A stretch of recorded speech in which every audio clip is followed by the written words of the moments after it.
Okay, so are you ready for this? We are diving deep into communication today. It's pretty broad, right? It is. I mean, it really is like, well, the foundation of everything, isn't it? Absolutely. I mean, think about it. Yeah, every relationship, every success, everything. It all comes back to communication. Even Right. if you have the most brilliant ideas, if you can't communicate them effectively, it's like they don't even exist. Yeah, it's almost like they don't even matter, Right. like you were saying.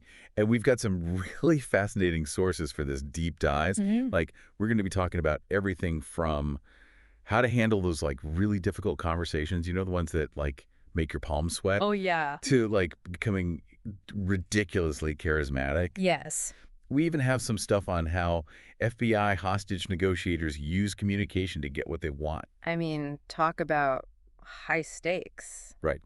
So first up, we have Crucial Conversations by Joseph Grenny. This is a classic. And it's all about those conversations where, like, the stakes are high, emotions are running even higher. And the thing is, have you ever felt like you're stuck in this place where, like, you have to choose between being honest, speaking your truth, Right. and, like, keeping the peace? Oh, all the time. And Grenny actually calls this the fool's choice. Hmm. And it is such a trap that I think we all fall into, where we think, okay, either I say what I really think and risk damaging this relationship, or I just, I bite my tongue and I just keep things, nice and calm on the surface. Right. And then you just end up resenting the person, right? Right, exactly. But the good news is there's a better way.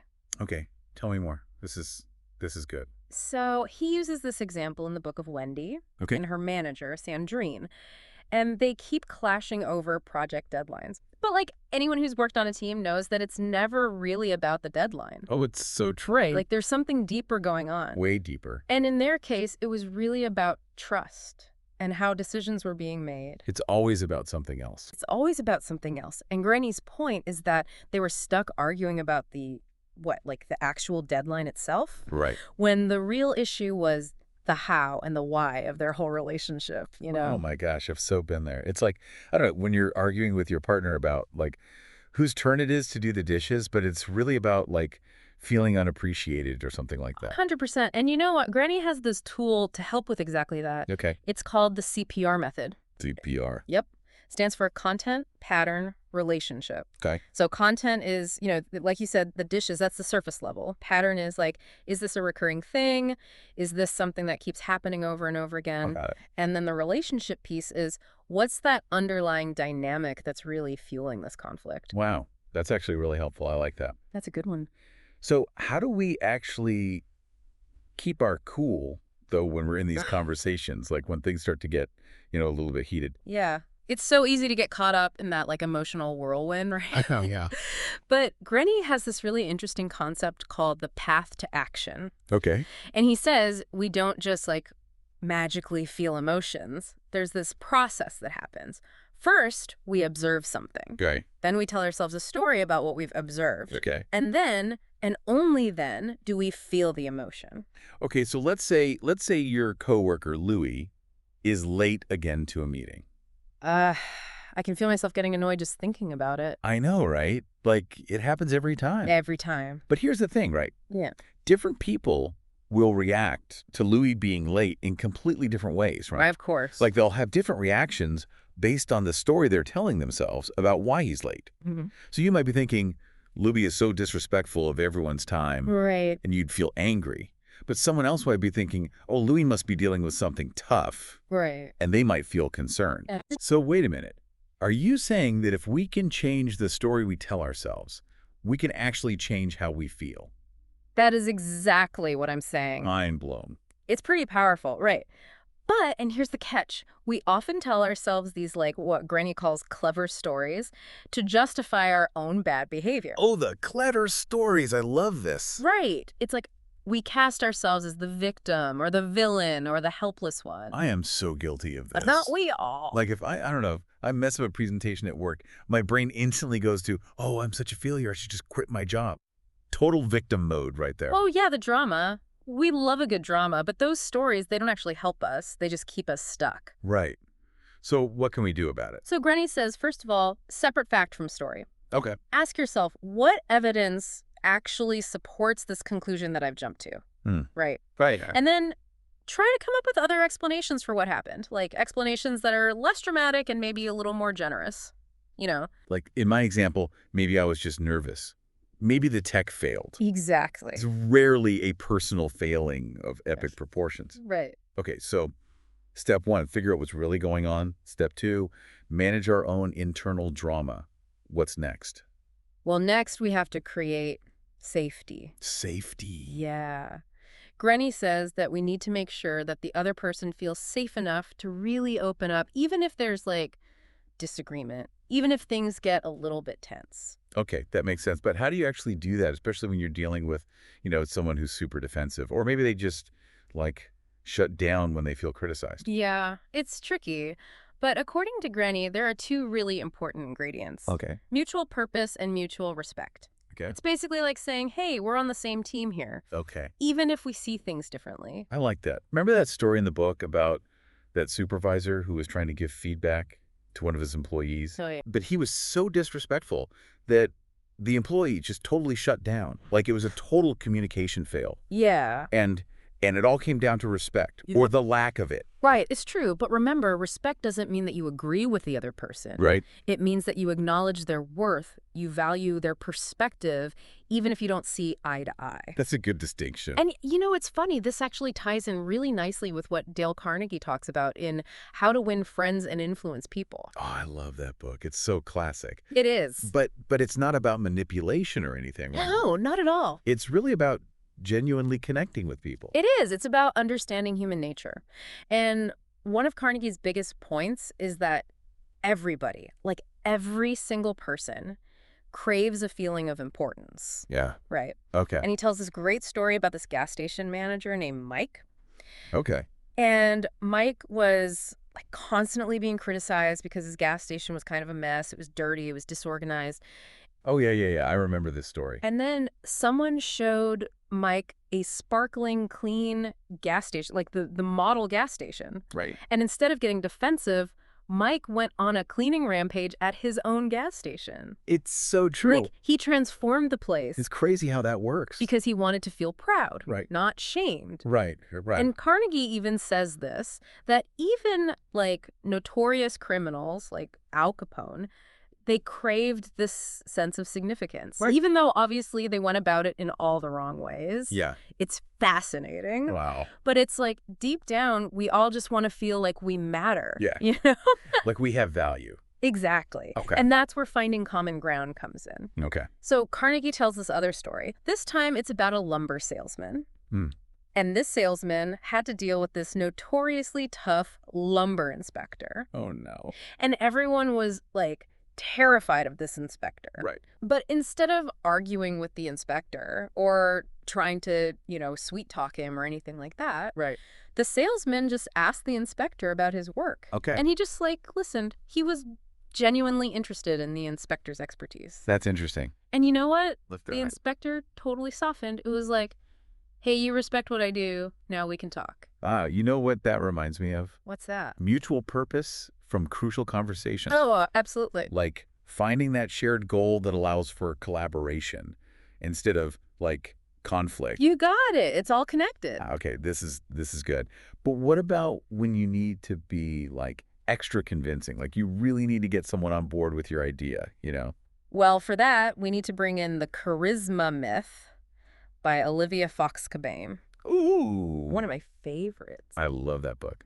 So good. And she basically says that like charisma isn't this magical thing that you're either born with or you're not. No, you're so right. It's not like this mysterious quality. Like you can learn it. You can learn it. It's a skill. Really? Yes. It's like playing the piano. You can practice it. You can get better at it. How do you do it? So she breaks charisma down into these 3 core elements: presence, power, and warmth. Okay. And what's interesting is that she says, different situations actually call for different types of charisma. Okay. Right? So, like, you might need what she calls visionary charisma to inspire a team.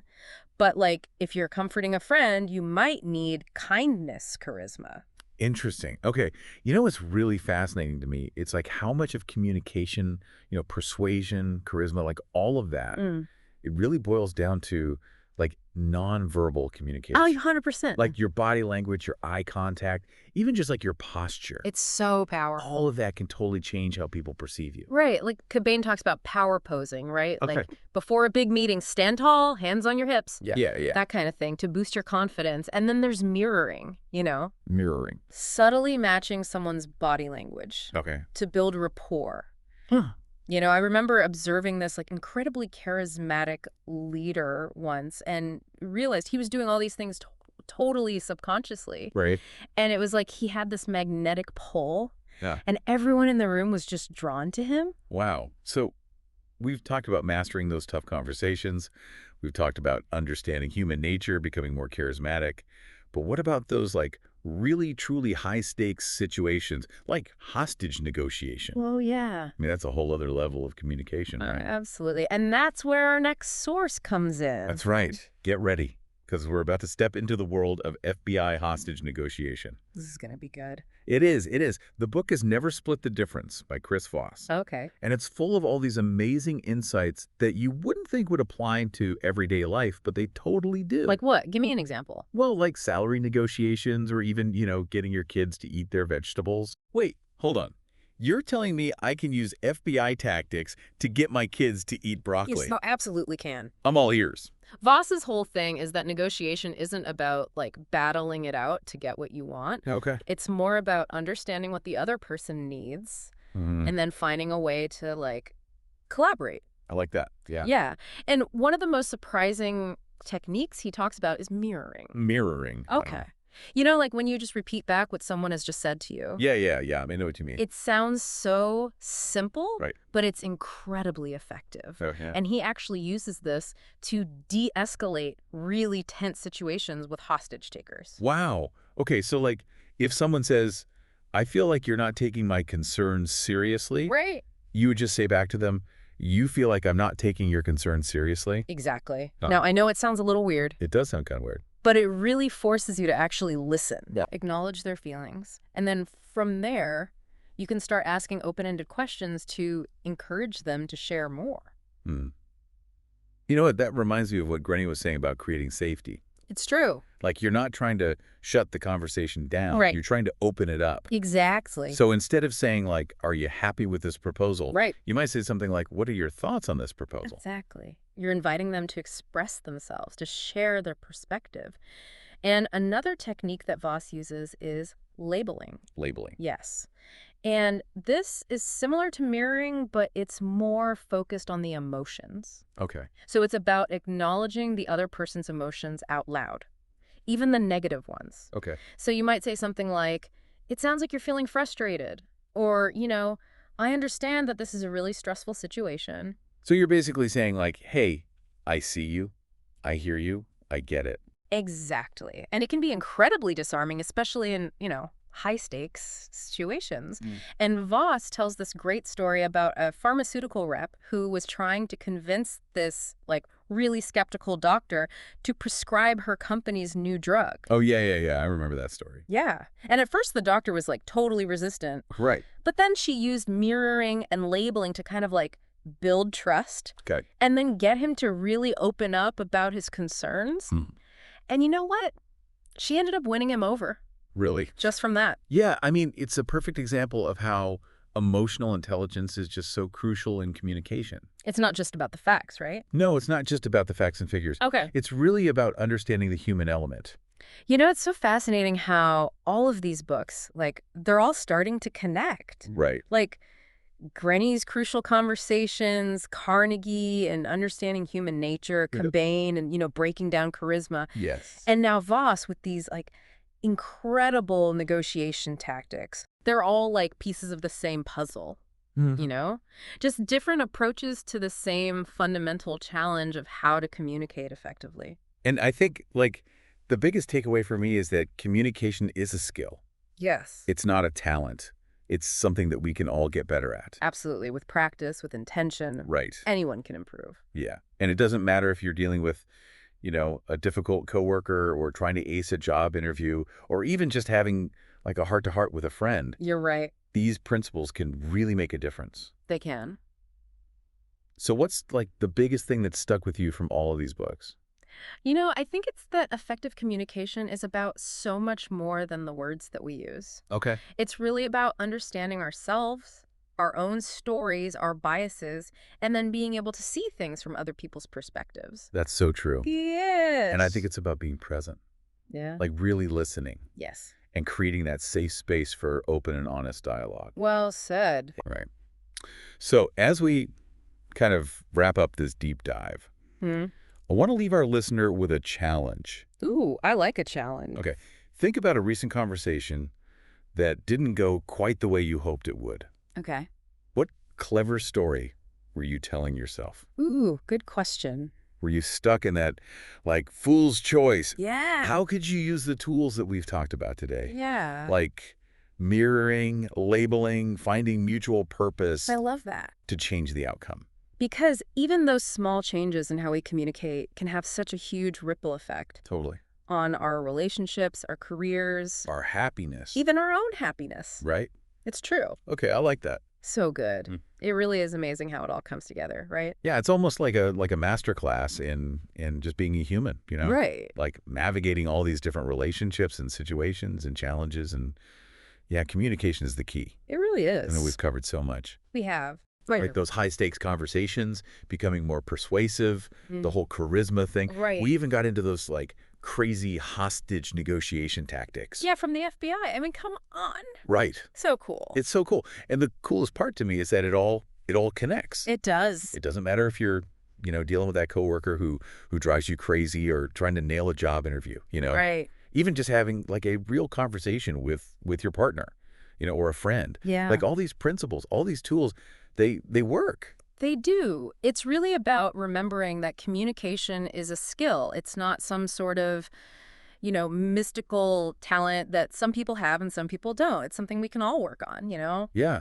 like it's a muscle. You gotta exercise it. Exactly. You got to exercise that communication muscle. Right. And it doesn't matter if you're like naturally introverted or extroverted, Mhm. if you're analytical or you're more emotional, Right.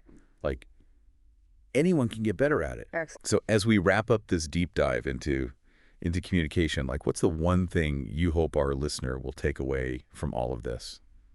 I think the biggest takeaway is that effective communication really starts with self-awareness. Like understanding our own kind of internal world, right? Yeah. The stories that we tell ourselves, Right. our biases, our assumptions. And then from there, once we kind of have that foundation, we can start to really see things from other people's perspectives. And being present, right? Absolutely. Like really listening to what the other person is saying, even if you don't agree with them. So important. And creating that space where everyone feels safe to share. Yeah, that's so true. And I think, at the end of the day, communication is all about connection. It is. It's about building like bridges of understanding. Right. And yeah, creating meaningful relationships with the people around us. Well said. So to our listener out there, just remember, you have the power to transform the way you communicate. And in doing so, you have the power to transform your life. Absolutely. It's an ongoing journey. So keep practicing, keep experimenting, and most importantly, keep connecting. Yes, I love that. Thanks for joining us on this deep dive into the fascinating world of communication. Until next time. See ya.